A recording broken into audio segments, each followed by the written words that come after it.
Masuk ke kamar kos tersebut, Agus pun menangis. Dia memeluk tubuh beku selingkuhan yang sudah hampir 8 bulan.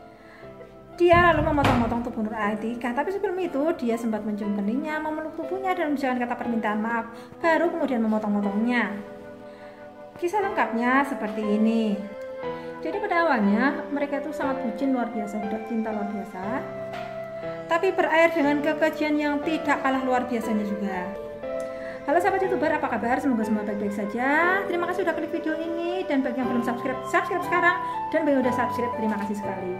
Jangan lupa selalu pakai masker, selalu cuci tangan, hindari kerumunan, dan kesehatan kita adalah yang utama. Lagi-lagi perselingkuhan penuh dusta berakhir dengan malapetaka bagi keduanya. Sang wanita kehilangan nyawa, si pria masuk penjara, dan kedua belah pihak keluarga harus merasakan duka cita dan ini adalah aib. Awalnya seorang wanita yang sangat cantik, putih, bening, dan baik hati bernama Nur Atika, umur 31 tahun, berasal dari Malingping, Lebak, Banten. Sebelum menemui hari naasnya, Nur Atika sudah pernah menikah 2 kali. Suami pertamanya adalah tetangga, dia bernama Tony. Mereka serasi harmonis dan kelihatan sangat bahagia. Mereka dikaruniai 2 orang anak. Tapi pada tahun kelima perkawinan mereka, sang suami kedapatan selingkuh. Nur Atika pun nggak mau memaafkan dan dia memilih bercerai. Rumah tangga mereka pun berakhir. Setelah bercerai, Nur Atika pergi ke Saudi bekerja sebagai TKW selama 3 tahun. Saat pulang kampung sebagai janda punya uang banyak dan cantik, dia kemudian menikah lagi dengan seorang pria bernama Abidin. Tapi ternyata baru 4 bulan membina rumah tangga dengan Abidin, diketahui ternyata Abidin gak jujur dan tipu sana tipu sani Lastisani, tukang bohong intinya. Dan lagi-lagi perkawinan mereka pun berakhir. Sebagai seorang janda cantik lembut, tentu saja banyak sekali laki-laki yang mengejarnya, baik itu suami orang, duda maupun bujang. Tapi Atika saat itu belum pengen menikah. Nur Atika yang belum berniat untuk berumah tangga lagi memutuskan untuk bekerja di sebuah rumah makan Padang di Cikande, Tangerang, Banten. Dia bekerja sejak Juli 2015 sebagai kasir di restoran tersebut. Nur Atika bekerja dengan baik dan dia menjadi karyawan teladan di situ. Di tempat itu, Nur Atika punya atasan yaitu kepala rumah makan tersebut bernama Agus alias Kusmaya di Pindurbani. Ini umurnya 31 tahun, dia berasal dari Bogor. Sebelum bekerja di rumah makan Padang tersebut, Agus diketahui pernah kerja di Surabaya, Jawa Timur, juga di restoran Padang. Anak istri Agus ditinggal di Bogor. Agus tidur di mes yang sudah disediakan oleh pihak restoran dan pulang ke Bogor untuk menemui anak istrinya sebulan 1 kali. Tapi rupa-rupanya Agus ini biawak air alias komodo alias bunglon, sebab mengaku pada semua orang yang di tempat kerjanya sebagai bujang alias mempunyai istri. Agus ini adalah salah satu dari beberapa orang laki-laki yang nguber-nguber Nur Atika. Aku sangat giat untuk PDKT Nur Atika, karena tiap hari ketemu, tiap hari digombalin, tiap hari dimodusi, akhirnya Nur Atika pun agak luluh. Terjadilah di situ apa yang diungkapkan orang Jawa, witing tresno jalan saka kulino. Atika pun mulai membuka pintu hati untuk Agus dan mereka pun pacaran. Tapi lagi panas-panasnya cinta, lagi panas-panasnya asmara, lagi baru aja diterima cintanya, tiba-tiba Nur Atika ini ditransfer ke cabang Cikupa, Tangerang, Banten. Jadi sejak saat itu mereka itu berjauhan, hubungannya cuma lewat telepon, SMS, chat gitu ya. Pagi, siang, sore, malam ini cuma ungkapan rindu, kangen, seperti itu. Bulan Agustus 2015, Nur Atika dan Agus ketemuan di salah satu rumah makan cepat saji di daerah Cikupa, Tangerang. Di situ Agus mengatakan pada Nur Atika bahwa dia berniat serius berhubungan dengan Nur Atika karena dia sudah nggak sanggup membujang lebih lama lagi. Begitu kata Agus. Tentu saja Nur Atika yang memang sudah mulai tumbuh benih-benih cinta langsung mau aja. Dan setelah itu mereka pun memutuskan untuk kos di satu kamar di daerah Cikupa, Tangerang. Karena mereka orangnya lagi kasmaran, udah dewasa, tinggal satu kamar, tidur, makan satu kamar. Tentu saja mereka sudah bermantap-mantapan. Hasil dari mantap-mantapannya itu, Nur Atika pun merasa bahwa dirinya hamil. Dari dirinya hamil, Nur Atika selalu mendesak agar Agus segera menikahinya. Tapi Agus sebagai laki-laki yang memang keong racun, alias pedal buntung dan biawak, dia selalu ngeles dengan berbagai alasan menolak untuk menikahi Nur Atika. Sejak mulai itu juga Nur Atikah mulai makan hati sama Agus.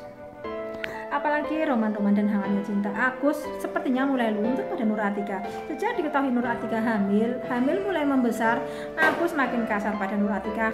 Jadi mirip seperti kain gandum yang diwarnai pakai lentor, kalau dipucak sedikit langsung luntur, sedikit lama-lama menjadi bulat. Cintanya Agus pun seolah luntur pada Nur Atikah. Agus mulai jarang pulang ke kos. Uang belanja dari Agus makin lama makin berkurang. Akhirnya Atikah pun tahu bahwa Agus itu punya istri di Bogor. Sebagai perempuan yang lagi hamil, hati Atikah pun sangat teriris-iris dan sangat sedih. Sesal dan bingung pun memenuhi lubuk dadanya. Apalagi hari-hari kebersamaan mereka selalu diisi dengan pertengkaran. Bila awalnya tiap kali Nur Atikah mendesak agar Agus menikahinya, Agus masih memeluknya, menciumnya, dan menenangkannya. Walaupun pada endingnya nanti akan ada segudang alasan untuk menolak dan ngeles, tapi dia masih ada lembut-lembutnya sedikit pada Nur Atikah saat itu. Lalu pada tanggal 10 April pagi-pagi Agus membeli nasi bungkus untuk sarapan mereka berdua. Sambil makan, Nur Atikah bertanya lagi ke Agus kapan dia akan pulang dan menemui orang tua Nur di Malingping, Banten.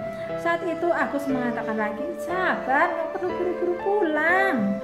Atikah ya jelas saja gerundel. Jam kemudian atau jam 10 di tanggal 10 April 2016 itu, lagi-lagi Nur Atikah mendesak agar Agus secepatnya menikahinya sebab kandungan sudah nggak bisa diikuti lagi.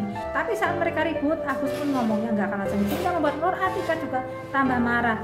Nur Atikah mengumpat Agus dengan kata-kata, monyet, kapan kau bawa aku pulang ke rumah orang tuaku? Seperti itu kira-kira Nur Atikah ngomong sambil mendorong tubuh Agus hingga Agus terjengkang.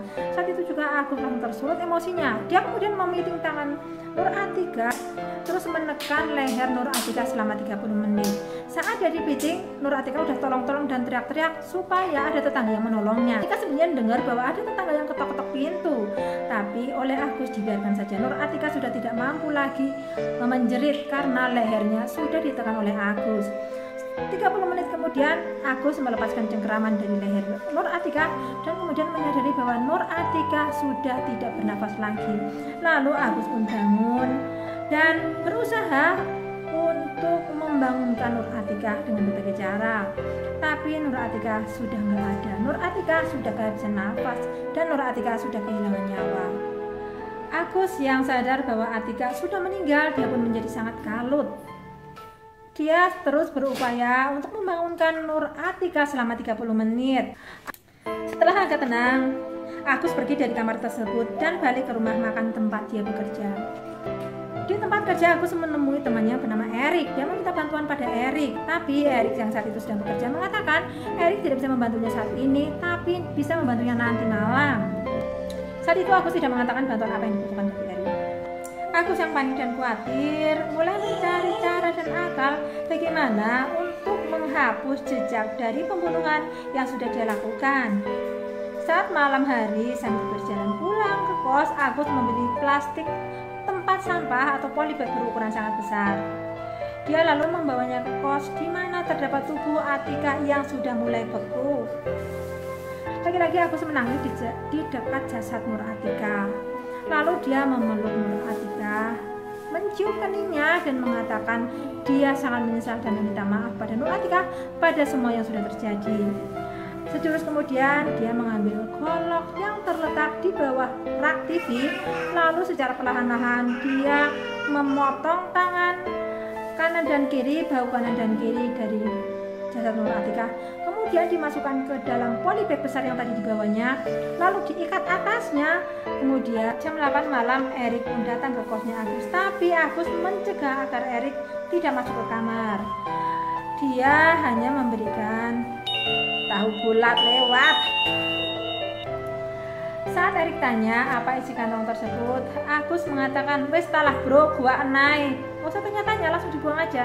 Dengan tanpa membuka kantong plastik tersebut, juga tanpa masuk kamar, Erik langsung pergi membuang bungkusan tersebut di bak sampah besar di Bugal 3 Raksa, Tangerang. Erik sama sekali nggak tahu bahwa yang dibuang adalah potongan lengan manusia.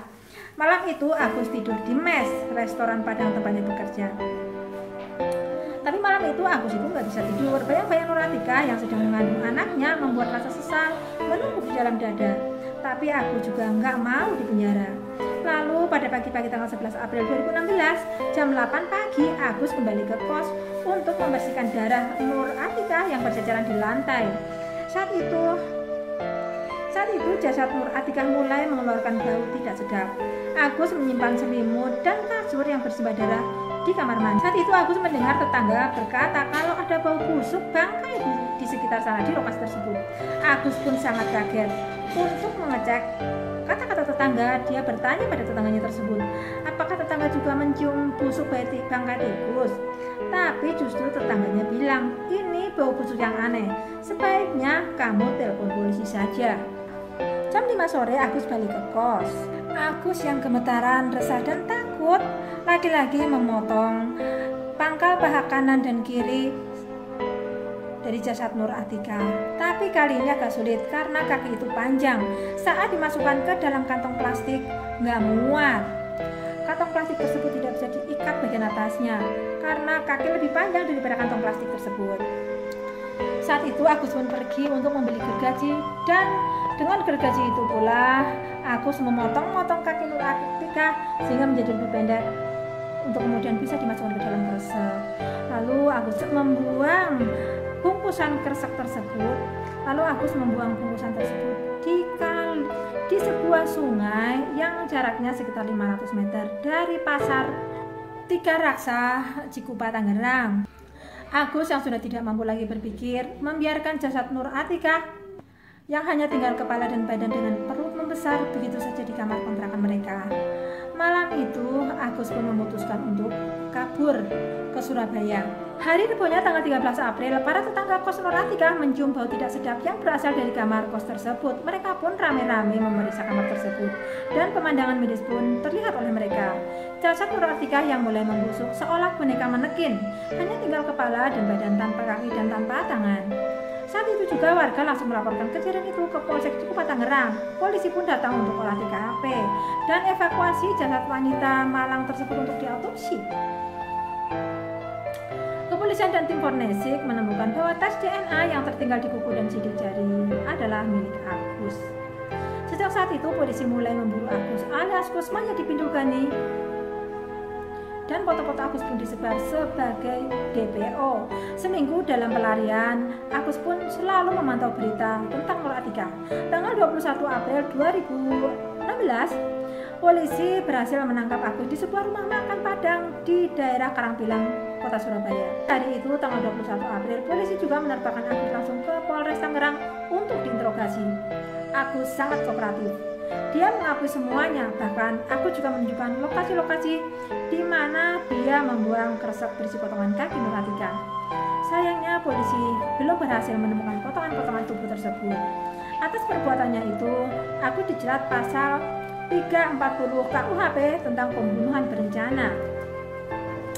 Pada tanggal 13 September 2016, sidang pertama Agus pun digelar di Pengadilan Negeri Tangerang. Pada tanggal 20 November 2016, majelis hakim menjatuhkan vonis selama 20 tahun penjara kepada Kusmaya di Pindulgani alias Agus. Kalau saja Agus jadi seorang pria yang setia pada istri sahnya, dia nggak akan menghabiskan 20 tahun hidupnya dalam penjara. Kisah nyata ini saya ambil dari berbagai media online, baik Tribun, Kompas, Detik, JPNN, dan lain-lain sebagainya. Semoga keluarga yang ditinggalkan selalu diberi ketabahan dan semoga arwah almarhumah Nur Atika diberi tempat yang damai di sisinya. Jangan lupa bila suka dengan video-video saya, klik subscribe dan terima kasih.